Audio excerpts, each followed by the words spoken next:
Itong ipapakita ko sa inyo kung paano mag-handle, kung paano magtanggal dito sa patalim sa ganitong paghawak. Kasi hindi po pwede na paghawak dito na basta-basta mo na lang itong hilahin.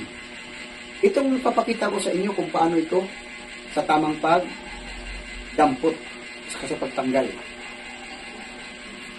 Halimbawa, ito yung siyang tao, siya yung aawat, tatanggalin mo yung patalim sa kanya. Na ito kasi pag hindi na umiimik ito, nakakonsentrate, ganito lang kadali pag medyo samahan niyo ng distraction. Kunyari, ang lakas ka raw. Pag dumampot kayo dito sa kamay niya, huwag yung parang nakapigil lang. Kasi susuntukin kayo nun, lalo na pag mabagal. Ito, tutorial lang itong ginagawa ko, kaya binabagalan ko para makita niyo yung tamang distraction. Yan. Pag dampot ko rito, dinijert ko lang siya ng konti.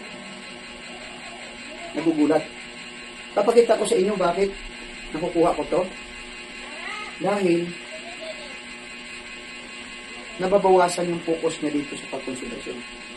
Dahil dinijert ko yung lakas niya.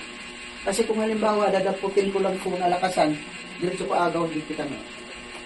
Mahihirapan ako dahil susuntukin ako nun. Pero kung halimbawa, sisirain ko tong distraction niya, kahit sa pamamagitan ng sa paghawak, malaya mo nang kunin ito sa simplihan. Nagulat. Yan o, ang tikpik nito, paghawak mo, kunting jerk lang. Sabay, ang paghawak dito ng patalim, hindi po paangat.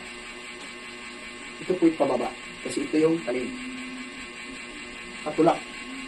Pababa. Ulitin ko, may tendency na dito ka nakahawak. Ito yung ginawa ko munang-una, yung kaliwa. Ito yung kanan. Side ka. Halimbawa, inawat mo siya, mayroon siyang susugurin na sa lab. Halimbawa, mayroon siyang kaaway, susugurin niya. Ikaw ngayon ang aawat. Kaya ang masasabi ko sa mga hindi nila gusto yung paraan ko, iba pa rin yung may kunting kaalaman ka sa pagbipinsa kaysa walang alam. Di bali, katuwiran ko, di bali masusugatan, huwag lang mapupuruhan. Yan, ito, ipapakita ko, ililipat ko sa kanan. Pag sa kanan naman, ganun pa rin ang sitwasyon. Pag dampot ko rito, pag pinigilan ko siya dahil susugod na doon, pag didit ko dito, nawawala siya sa sarili. Distraction. Kunyari, kita mo lang ito talaga. Pag dampot ito,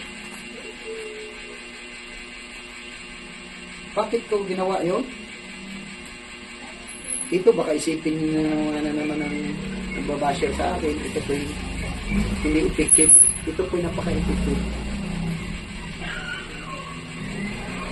Pakita ko sa inyo bakit ko ginawa ang job. Hilahin ko lang ng konti ito. Itong ginawa ko.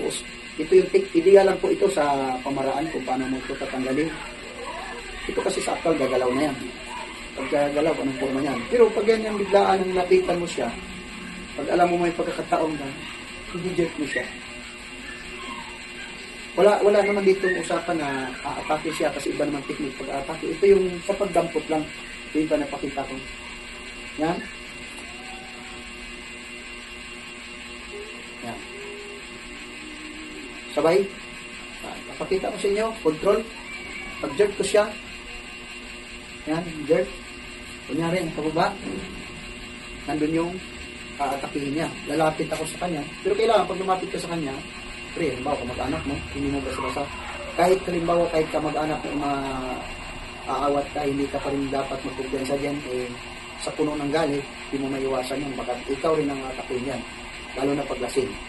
Kaya pag lumapit ka sa kanya, kailangan mo yung buo ang loob mo. Baka mayroon ka talagang kaalaman. Pag halapit mo sa kanya, pag halimbawa dito kang dampot, sila, nawawala sarili. Bigla siyang natutulala. Pag dinampot ko rito, pag hawak ko, dito diin. Yun yun.